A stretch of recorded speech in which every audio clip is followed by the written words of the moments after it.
So what you may notice with the plasma table is this. Some people use water, some people don't use water. This table you see here has what are called slates, which normally are a bit triangular and like a bit tooth-pronged on the top here on some systems, but even if they're flat, it's good enough. But here's what I want you to understand. Why do people put water on the plasma table? For a couple of reasons. The main reason, which I believe to be the main reason at least, is you don't want your material to have a warp. Look at this. You see that? Normally metal warps with heat. When you have more water here, what it's going to allow is, it's going to allow for that water to always cool your material. So that as much as you're cutting, there's not going to be excess heat to warp your material. It's going to give you a cleaner cut, which is going to be way more quality. Secondly, it's going to minimize the warping of your material, which is a crucial thing, especially on thinner material. So a water table, in my mind, is a necessity. Another reason you need a water table is it's going to allow for that smoke to be somewhat suctioned into the water. And those are the two main reasons why we normally propose that you go with a water bed. So yeah, it's a makeshift thing. You can do it with any plasma system that you have. Simply just make a container system and then just coil water inside and then you can put everything on top.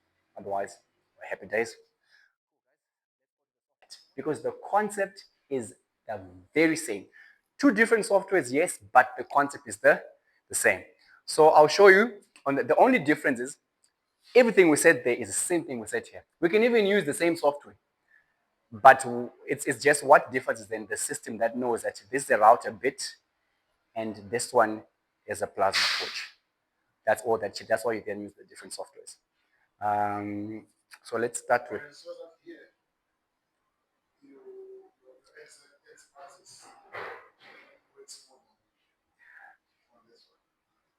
Could we say that works more in what regard?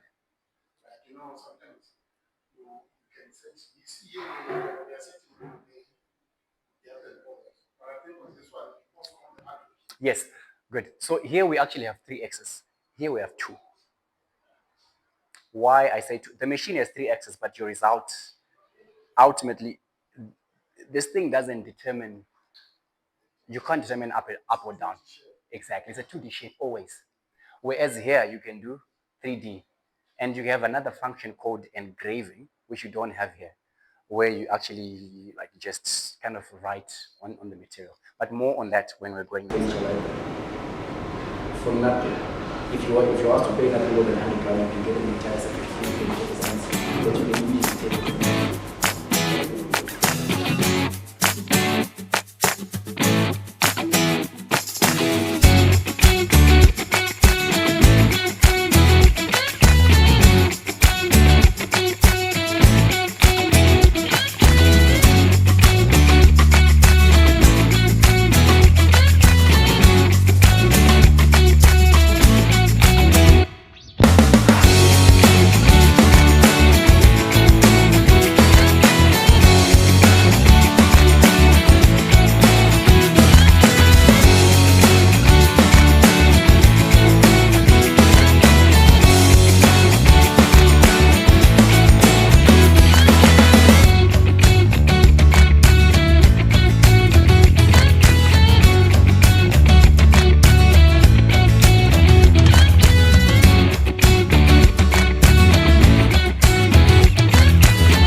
On their own.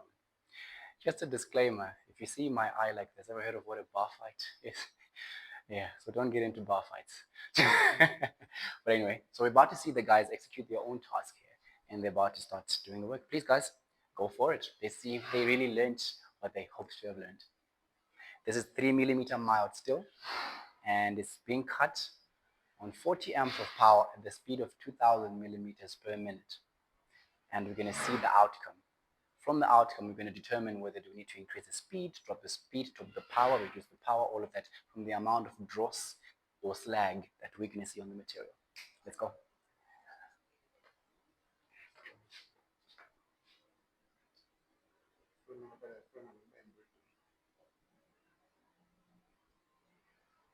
So it frames at the cut speed. So it's just so that you don't get confused. It says 450 here. So this is what?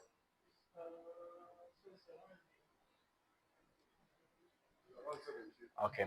Now here's another crucial thing I'm going to talk about before you start. What's happening now is a basic frame, right? Where it's framing the artwork. But the key thing is this.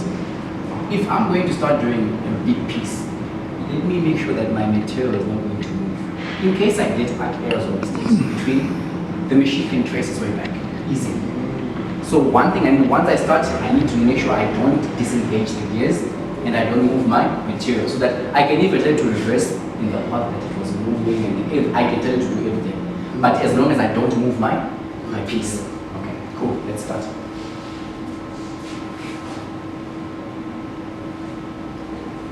You look scared, Jason. I don't know. Why are you scared? It's the same thing. Where are those glasses you guys have? I think that's like.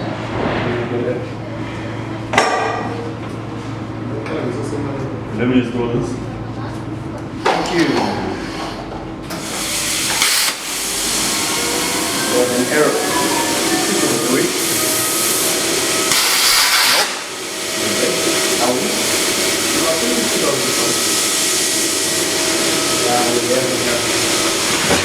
Stop it. Yeah. It's going to give an art error very soon. So when it's like this, I want to go back to my starting position.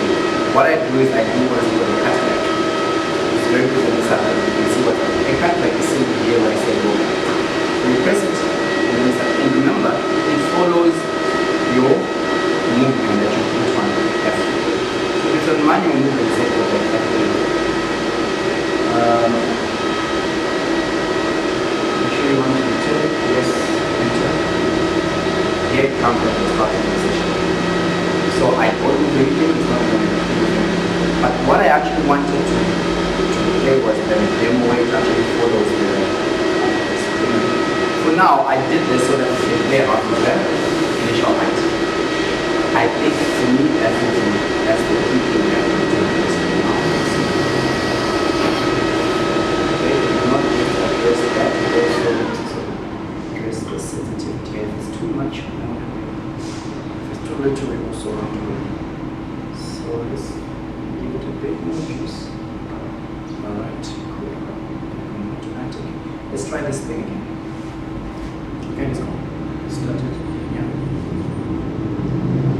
Yes, yeah, better. So now go to that same spot. These are the black lines you will see on that.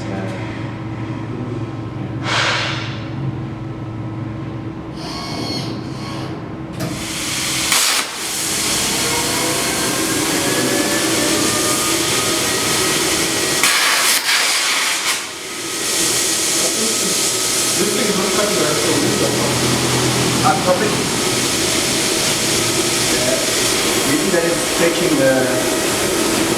It's actually, see, it's touching the material. That's why we keep doing that. So we need to raise it higher. So let's come IHS. Let's drop it. Also the power. Well, power won't give us that issue. But okay, give us 25. Is it cutting through? It's not. No, Okay, that's what I'm saying. Leave it. It's power. Leave it. The initial point. Yeah, okay. So 40. Give me 50.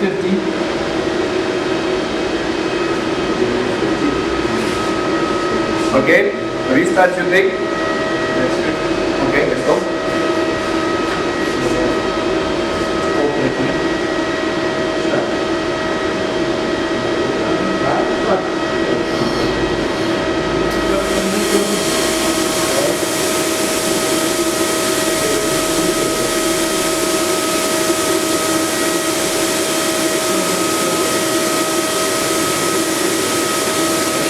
Is it cutting? No. One problem. Correct. Wait, what does the screen say? Yeah, retain is coming back there. Okay.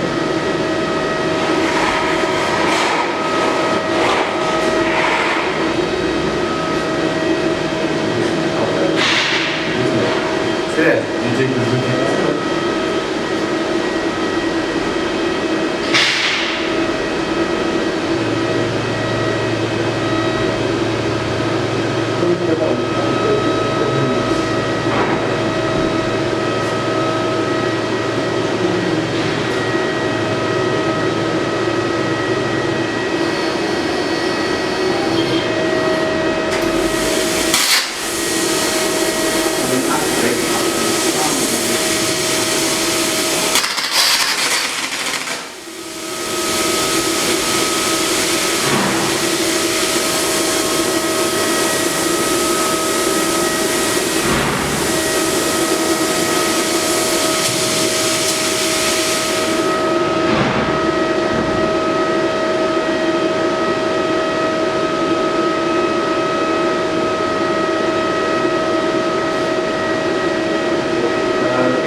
Press it. Keep pressing. Keep pressing. Keep pressing. Number one press. Let's see. Let's see. Is it not supposed to be off ground? Oh yes, man. That's what you did. Okay, off.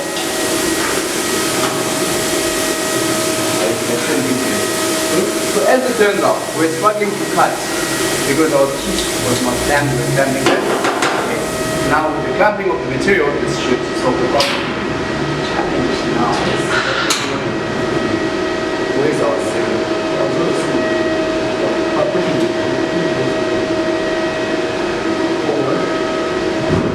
Am I right?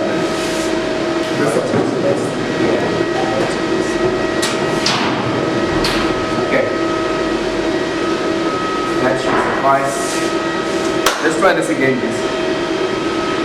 Was it cut included? No, not. It wasn't. Drop the speed to 1.5.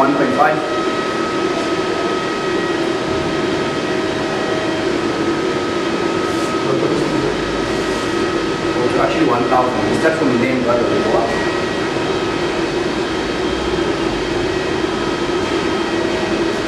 That's speed.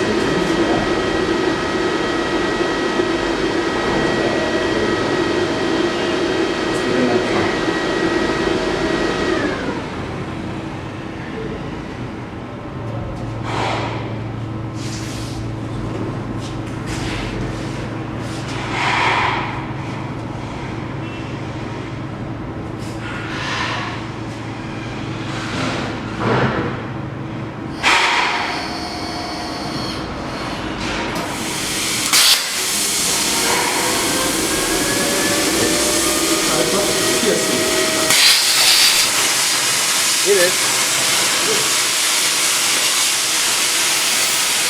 So ideally, however, if one of us parts at a one that we store, you want to drop the height.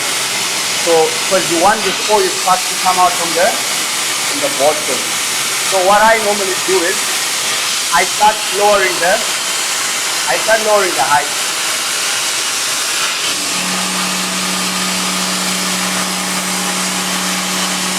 It's not touching, right? You see? So you lower the height until now you see there are no spots at the top. Exactly. And it's just here. That's what I'm doing. I'm just playing with it. Yeah. I'm just playing with it. The smaller this number, the lower the height.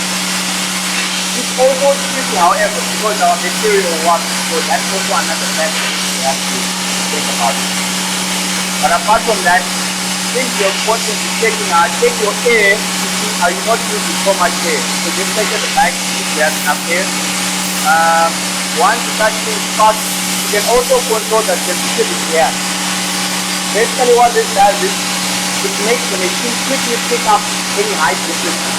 So the higher this value is, the faster the machine can sense And hey, I'm looking high step. And when that's happening, I'm simply gonna drop the high step. First plate done. Go to the next one.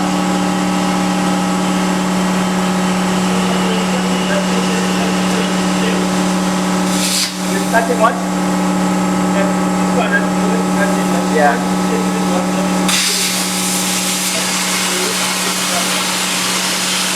60% can come up, but that's what we're doing here when we are.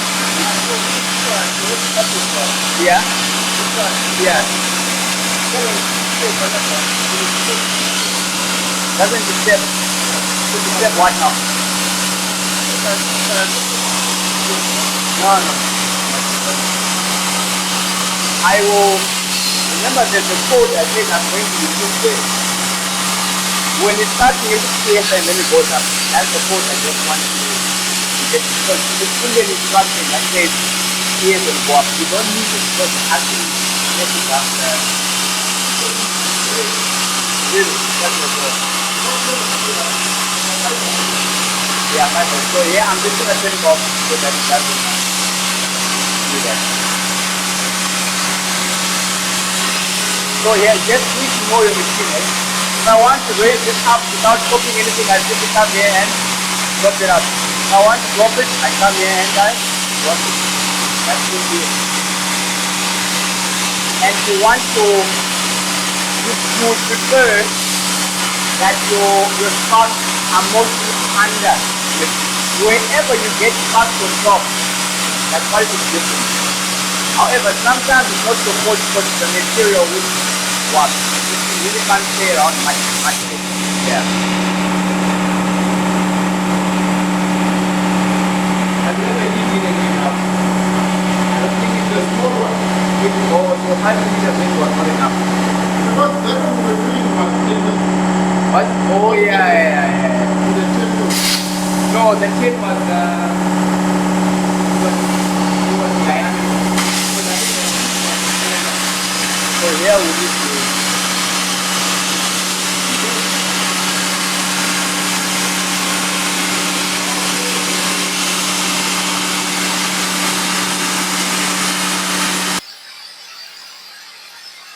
just drop it a little bit more.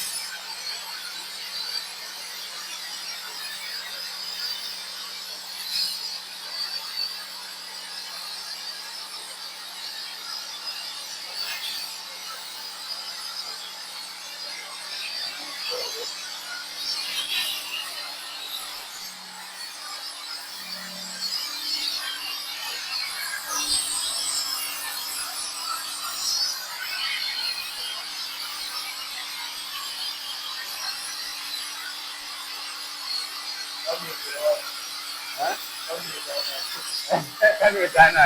Exactly, yeah. Okay. Can you drop that height a little bit?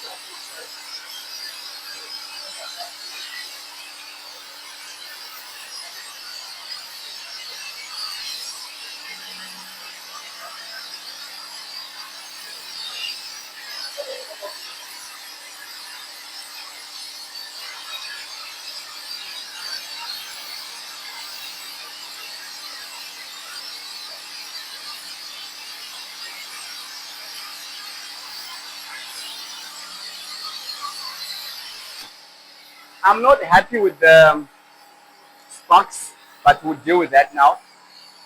But you can see something. Do you see here? It's smooth. There were no sparks on top. Do you see here? It was too high. Yeah. So I can see that my material has a role to play, however, but it's.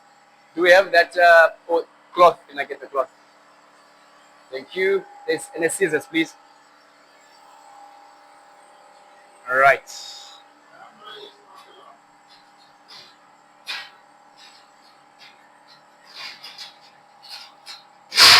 There we go.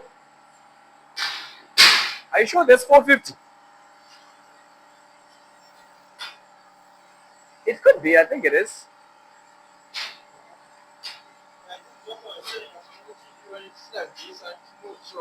Uh-huh. This? No. It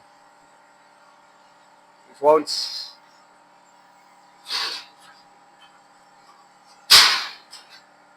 The pliers to the webinar, yeah. Let's lift it up.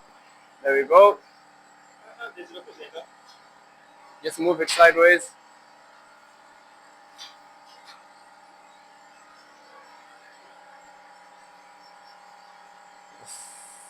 Yeah, that's enough. Let's go up. How long does it take for that bridge to wear out? For the electrode, it depends on how much power you're using. But ideally, you're looking at about 20 between 20 and 40 meters of cutting. So that's already you're counting. This is about a meter already. See, and then all of that. All right. Yes, dross. Now I'm going to show you how to take care of dross. You wait for it to cool down and then.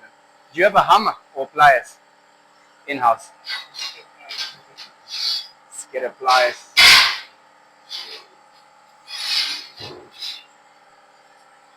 But this one normally, once it's dry, it just falls off. Doesn't even take that. Or like a flat screwdriver. You just take it and you just hammer it off. I'm just going to let it cool down. I'll do a short video when I'm taking this off so that you can see. I think you need masks, K95 preferably, so that you can always, because what's happening now is we are breathing metal, and in the long run, it's not. And also, this is what the water table helps with. It sucks that all of that smoke in. Yeah, it's not dry yet. As long as it's dry. Okay, we'll clear it up. Okay, but pretty much that's your plasma. There's really not much to talk about. Do you have any concerns so far?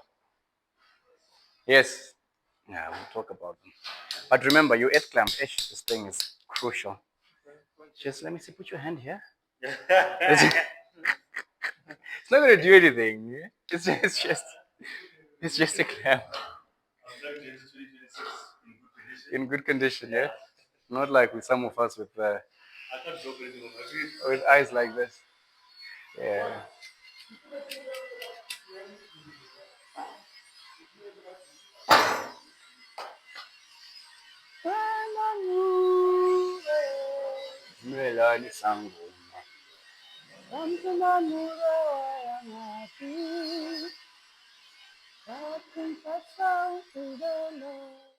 We do say that it's a 3-axis machine in terms of movement, yes. However, in terms of what you're cutting, you're only doing 2D shapes because you cannot, with a plasma cutter, control the depth as you can with a CNC router, which is right behind me. Okay, cool. Another important component is I talked about the air compressor, which brings air here, comes out from there, the electrode, which clamps the material, your CNC unit, which controls your X-axis, Y-axis, and your Z-axis, which is up and down. This is the screen where any job I put, I'll be able to read it from here. We'll have a separate software tutorial for everything. But let me just show you some flames just for you to understand. You have a couple of things. You have A running, which if I press an A test, as you will see here, A on, you hear there's noise there. And then a plasma beam, I'm going to touch it. That's what a plasma beam looks like. Fascinating. All right, cool. So in this video, we're going to talk about everything. Changing the consumables, doing basic cuts, and the sensitivities that you need to look at, the machine you're oiling, and all of that. So, okay, stay tuned.